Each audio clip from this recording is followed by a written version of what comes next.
Bom, então agora nós vamos conversar com Aires Furquim Cabral e a gente vai falando sobre todas estas situações. Você estava falando que não é o tomador de leite, mas é comedor de queijo. Sim, eu acho que o importante é que o produto lácteo seja consumido.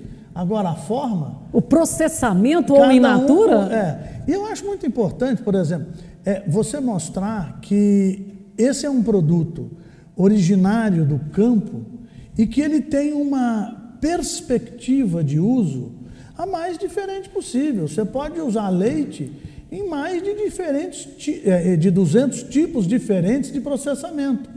Então, o leite in natura é a puxada, mas, na verdade, o que se pretende é mostrar, e aí eu entendo com grande clara evidência, de que esse produto é efetivamente uma fonte de alimento, é uma proteína animal, e que ela te dá uma oportunidade de alcançar os mais diferentes palatares. Se você não usa, ou se ele não te é agradável in natura, mas ele tem outras formas que pode ser. E aí eu volto a dizer que a forma mais consumida de leite no mundo é no meio do queijo mussarela, que atinge o percentual altíssimo das receitas mundo afora. Então, o que eu quero entender sempre é que o leite, assim como toda commodity da agropecuária, são as principais razões de o mundo estar sendo alimentado. Reconheço que, de forma ainda equivocada, que os melhores aquinados financeiramente têm muito mais acesso, mas o caminho passa não só pelo aumento da produtividade, mas com a arrazoabilidade da distribuição alimentar. Você tem nas suas propriedades a produção de carnes. Tem de leite também ou você não trabalha com a área leiteira? Não trabalho com leite. Eu trabalho com agricultura e com carne, exclusivamente. E como que você está vendo, Aires, esse momento agora, que se fala em abertura de mercado, aí outro argumenta que não chega a ser uma abertura de mercado, o país já faz aquisições ali, é só mais um produto que foi inserido. Você acha que a agropecuária brasileira, ela está abrindo mercados importantes? Ela está num cenário relevante? Sim, eu acho que é o ponto de maior relevância do mundo de produção de alimentos é a agropecuária brasileira. E o grande exemplo disso é que ela não tem nenhum subsídio. E nós temos como concorrente os países mais subsidiadores do mundo, a Europa e os Estados Unidos. Então, se eu olhar com o olhar crítico, real, não é com ideologia política, eu vou ver o quão pujante é a produção alimentícia e a produção agrícola, rural, de uma forma geral do Brasil. Agora, eu não acho importante, Fabélia, dar nomenclatura. Eu vou usar um exemplo, Singapura, que está agora colocado como um dos mercados abertos e que a oposição diz que não se abriu o mercado porque Singapura fazia aquisições eventuais. O problema é que estão comprando mais. Se comprava de uma forma muito tímida. Então eu acho que nós temos que caminhar para que o nosso produto seja aceito de modo universal. Eu vou te dar um exemplo que me estarrece às vezes. Na Ásia, um dos aperitivos mais procurados, uma das iguarias caras, é a patola do frango. O que é isso? É a parte que compreende da metade da canela até a ponta dos dedos dos pés.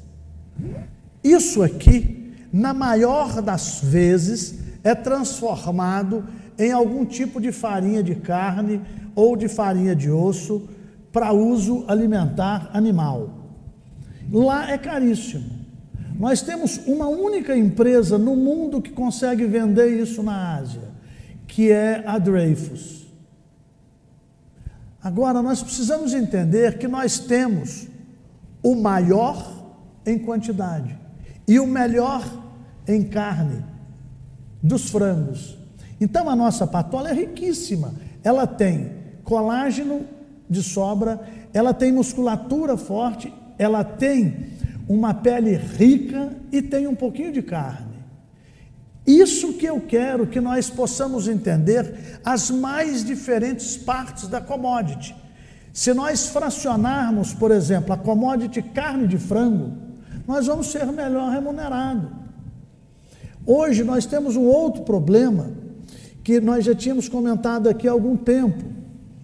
Como o principal consumidor, o nosso principal parceiro econômico é a China, eles estão agora nos levando a vender para eles um gado de excelência, que é o boi até o quarto dente, que seria de até no máximo 36 meses de vida, e a novilha. Com isso, os frigoríficos estão pagando e remunerando melhor esse tipo tal do gado China. Mas o grande problema nosso é que nós estamos vendendo o pacote.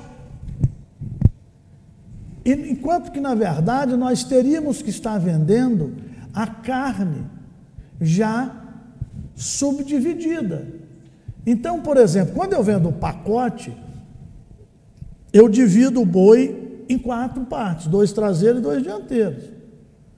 E nós temos tido essa absorção de mercadoria, enquanto que o gado que é retido para o consumo interno hoje tem ficado, como ele é vendido praticamente já descarnado e desossado, as carnes nobres estão acumulando nos frigoríficos. Por quê? Porque se os nossos restaurantes, as nossas fontes de consumo disso, restaurante, lanchonete, bares, essas coisas, não estão comprando, então fica retraído. O mercado parece que está com 8 a 10 dias desse tipo de carne premium estocado.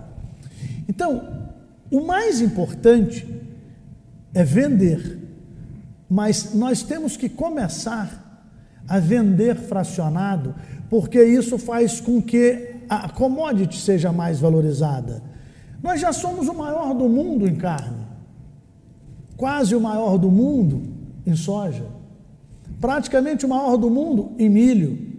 Então agora eu acho que é a hora de nós começarmos a disputar também o mercado do processamento industrial. Em relação às parcelas de endividamento, prorrogamento, essas tomadas de decisão do governo, isso vai chegar para o produtor? Isso aí tem chegado, vai atender? Ou isso aí não afeta muito essas atividades do campo, Aires? Não, eu acho que afeta. E não tem chegado a contento. Por exemplo, disseram há um mês atrás que o Plano Safra seria antecipado agora para o início de junho. Aí depois deve ser no 10 de junho. E até agora nós não tivemos uma confirmação efetiva de que o Plano Safra realmente veio para junho. Acho que na semana passada saiu alguma coisa falando que ainda saiu alguma coisa para 10 de junho. Mas nós, tipo assim, estamos trabalhando para isso. E hoje nós estamos há 10 dias. Agora, a minha grande preocupação é porque todo ano, na época do Plano Safra, de acordo com o comportamento da Selic, você conseguia imaginar o que é que os juros sinalizariam. Esse ano nós estamos num momento totalmente atípico. Nunca tivemos, num período de 20 anos para cá, com a Selic tão baixa. Mas, por outro lado, há um temor extremamente grande com relação à adimplência. E isso tem feito com que os juros, também do setor agrícola, não tenham sido puxados pela Selic para baixo. Por exemplo, o juro de investimento para máquina, que a gente tinha uma perspectiva de que deveria estar aí na casa de 4,80, 5,20 no próximo Plano Safra, não acredito que sairá nessa faixa, algo em torno de 7,5. Isso quer dizer o quê? Que é o que estamos praticando hoje. Então, analisar nesse momento o que virá e como virá é, na verdade, um exercício de achismo, porque nós temos esses 2 pontos totalmente antagônicos. A redução da Selic, e o outro, o aumento da inadimplência, que não permite o setor bancário vir e alocar dinheiro nessa situação. Eu te diria que só pode ser realizado qualquer estimativa de perspectiva futura depois do Plano Safra no papel. Normalmente, você sabe até o lugar que vão lançar esse Plano Safra. Hoje, tudo indica que deve ocorrer lá no Ministério. Qual Ministério? A gente não sabe, se da Economia... Se do Planejamento, da Economia ou da Agricultura. Ou da Agricultura. Eu não estou acreditando que nós teremos acesso a esse Plano Safra até no dia 10. No fim, eu acredito no final de junho. Então, a gente vai virar o julho aí para o produtor começar a buscar esse recurso.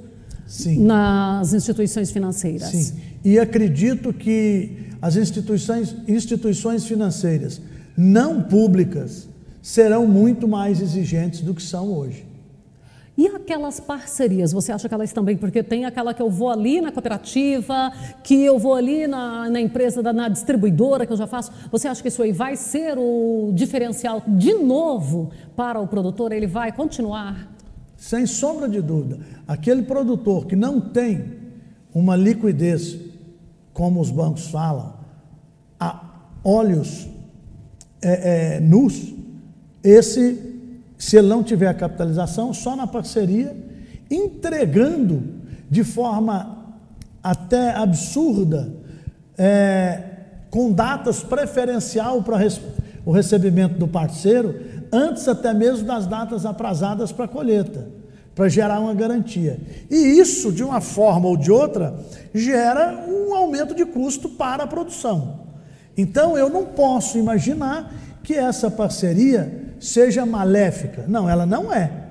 Mas ela não é a melhor das opções, porque o parceiro precisa de ter segurança do retorno financeiro.